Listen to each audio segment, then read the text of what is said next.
বিধাতার সব থেকে সুন্দর সৃষ্টি, কিন্তু সব সৃষ্টিকেই সামলে রাখতে হয়। এবার এই মূর্তিটাকেই দেখুন। যখন কারিগর এটাকে বানিয়েছিল তখন এটা খুব সুন্দর ছিল, কিন্তু তারপরে এটা ঠিক মতো যত্ন নেওয়া হয়। এর স্রষ্টা এর দেখাশোনার কর্তব্য ঠিক করে পালনই করে। আর এখন এই মূর্তি অসুন্দর লাগতে শুরু করেছে।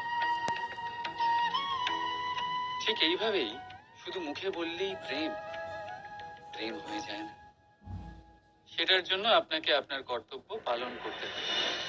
স্বদেশের রক্ষা, পরিবার পরিজনদের সুরক্ষা, সন্তানের সংস্কার, জীবন সাথীর দায়িত্ব, এই কর্তব্য যতক্ষণ না পালন করছো প্রেমের থেকে দূরে সরে যাও। তাই যদি প্রেমের অমৃত পেতে চাও সঠিকভাবে কর্তব্য পালন করতে হবে, আর মন থেকে বলতে হবে রাধা রাধা।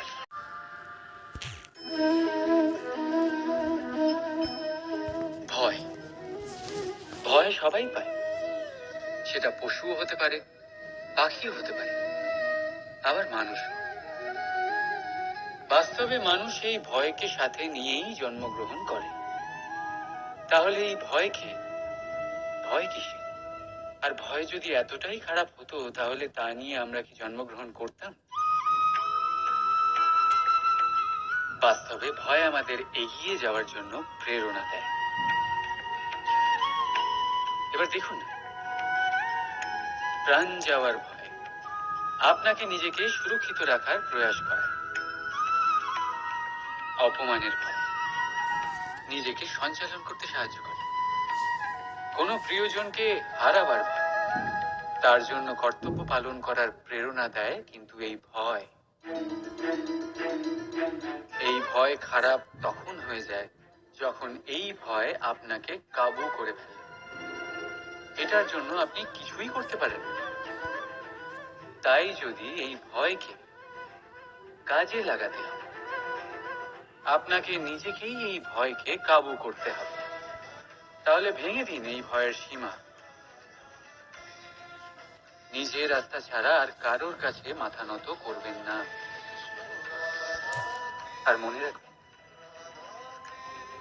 যখন অন্ধকারকে ভয় পাওয়া ছেড়ে দেবেন তখনই প্রদীপ হয়ে জগতে আলো ছড়াতে পারে। রাধা রাধা। এই সংসারে সব থেকে বড় শক্তি কি?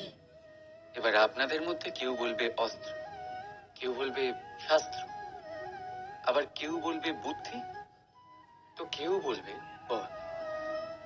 কিন্তু এই সব অসম্পূর্ণ। সংসারে সব থেকে বড় শক্তি হলো বন্ধুত্ব।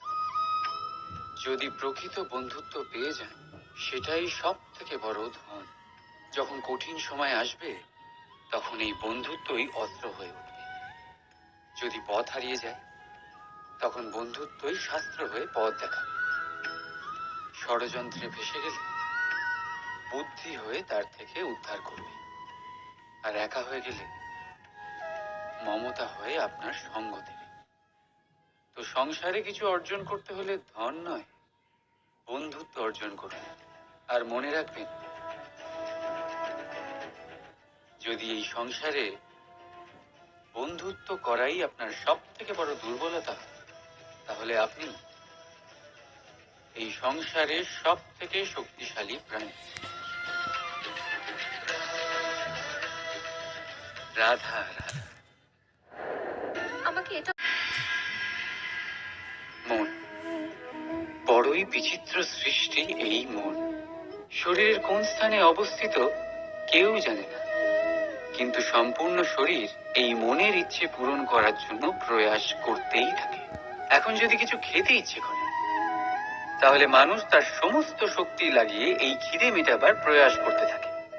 এখন যদি মন কাউকে শত্রু বলে ভেবে নেয় তাহলে মানুষ তাকে বিনাশ করার যথাসম্ভব চেষ্টা করে। আর যদি মন কাউকে ভালোবাসে তার প্রসন্নতার জন্য সব সীমা পার করতে সে তৈরি থাকে। কিন্তু জীবন সুখী করতে হলে এটা আবশ্যক যে মন যেন খালি থাকে, এই বাঁশির মতো। ভেতরে কিচ্ছু নেই, না সুর আছে না তাল, তবেই ফু দিলে স্বর বেরোয় এর থেকে। একইভাবে নিজের মনকে ভাবনা মুক্ত রাখা অতি আবশ্যক। মনে রাখবেন, মনের মধ্যে যদি কিছু ভরে রাখে তাহলে মন ভরে বাঁচতে পারবেন না। রাধা রাধা।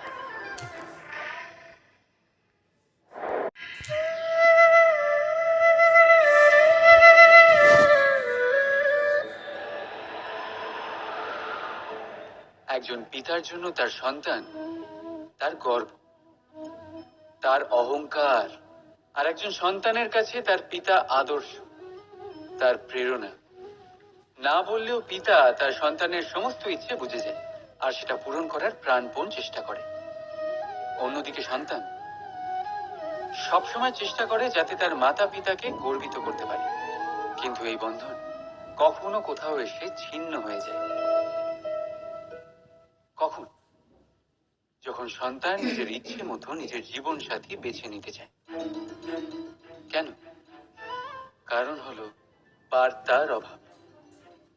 যখন কথা ওঠে সন্তানের বিবাহের, তখন মাতা পিতা ভাবেন সন্তানকে কি জিজ্ঞেস করব, আমরা তো সন্তানের অমঙ্গল চাইব না। আর সন্তান এটা মনে করে যে নিজের ভবিষ্যৎ বাছা তার নিজের অধিকার। দুজনেই মনে মনে দুঃখ পায়, কিন্তু কথা কেউ বলে না। এটাই হওয়া উচিত যে মাতা পিতা নিজ স্নেহের সাথে সন্তানের ইচ্ছে বুঝে নেওয়া দরকার, আর সন্তানেরও সেই বিশ্বাসের সাথে মাতা পিতার বিশ্বাস অর্জন করা উচিত। একবার কথা বলেই দেখুন না, বর্তমান আর ভবিষ্যৎ দুটোই ঠিক হয়ে যাবে। আর মন প্রসন্ন হয়ে বলবে রাধা রাধা। সূর্যের কিরণে পৃথিবী উত্তপ্ত হয়, কিন্তু তাও সে নিজের উর্বরতা কখনো হারায় না।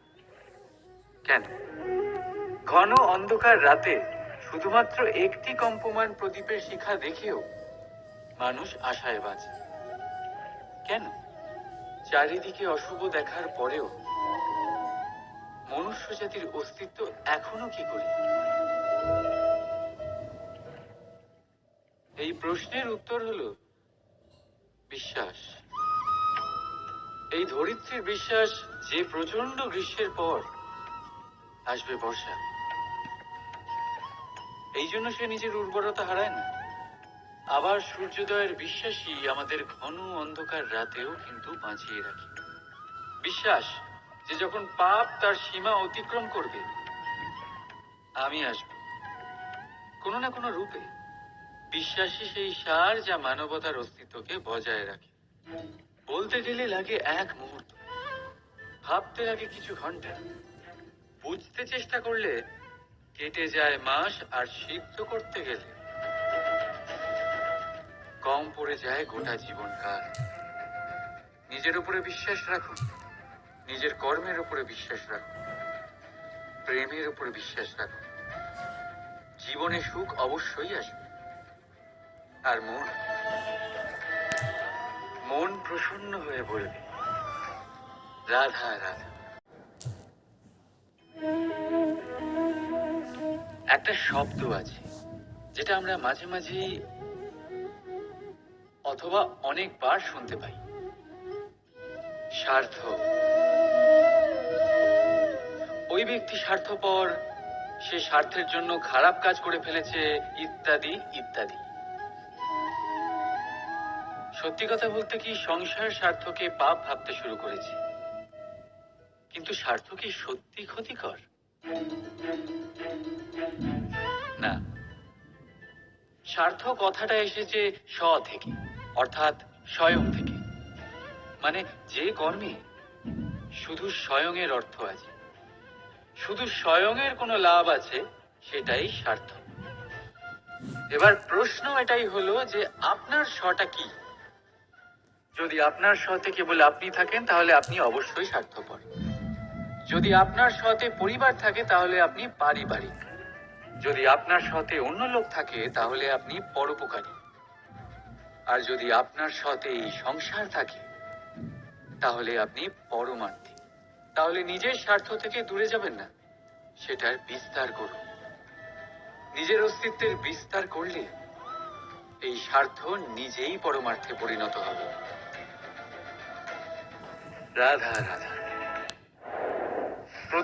ভুল আর মানুষ, এই দুইয়ের সম্পর্ক অবিচ্ছেদ্য। যেমন ডানা আর পক্ষী, যেমন ধারা আর নদী। যদি ভুল মানুষের স্বভাবের এক গুরুত্বপূর্ণ অংশ হয়, তাহলে ভাবুন, এতে লজ্জা কিসের? এতে লজ্জিত হওয়ার কিছু নেই।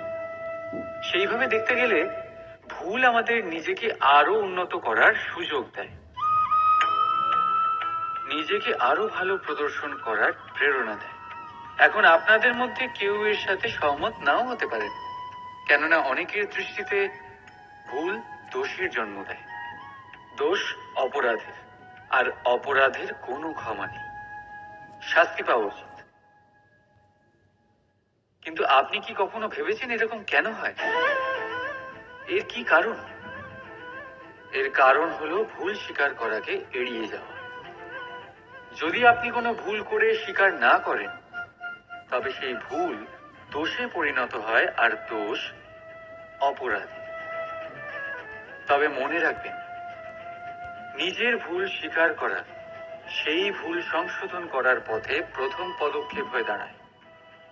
আর সর্বদা মনে রাখবেন, অপরাধ হলো সেটাই সময় মতো নিজের ভুল স্বীকার না করা। রাধা রাধা।